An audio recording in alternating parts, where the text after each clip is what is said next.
across to Europe, where Hungary will block the EU's next package of sanctions against Russia unless Ukraine restarts oil shipments via the Druzhba pipeline. Hungarian Foreign Minister Peter Szijjártó stated that the ball is now in Ukraine's court, accusing Kiev of halting shipments for political reasons.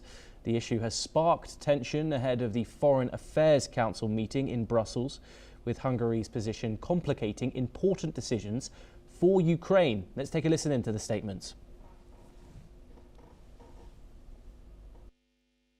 Zajtra navštívim štátnu akciovú spoločnosť SEPS a požiadam ju, aby zastavila núdzové dodávky elektriny na Ukrajinu. Ak nám prezident odkazuje, že si máme kúpiť plyn a ropu niekde inde ako v Rusku, hoci to je ťažšie a drahšie, a prichádzame o veľké peniaze, máme právo odpovedať. Professor David K. Johnson joins us once again to discuss this.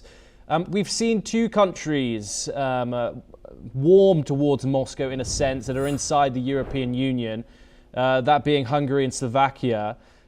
These sanctions have been in place, the sanctions in question have been in place since 2022 when Russia invaded Ukraine, of course.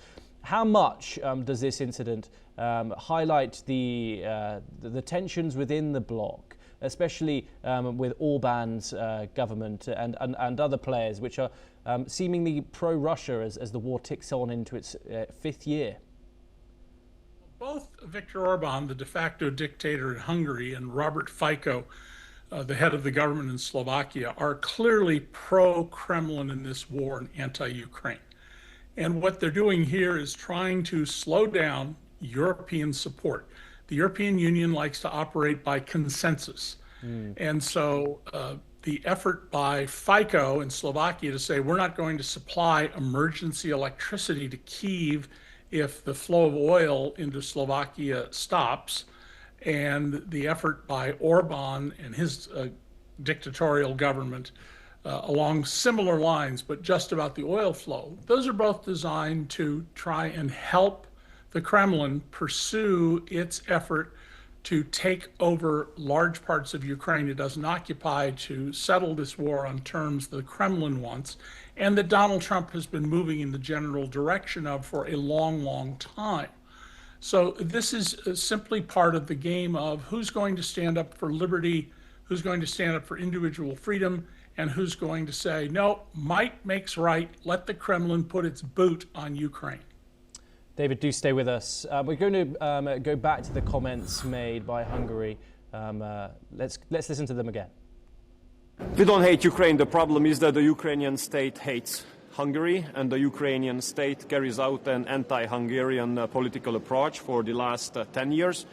Ukraine behaves in a very hostile manner towards Hungary. Please ask the Ukrainians why they have stopped the oil deliveries to Hungary. Ask the Ukrainians why they put the security of energy supply of Hungary into risk, why they do not give back the rights to the Hungarian national community, why they endanger our energy security, and I'm very curious what their answer will be.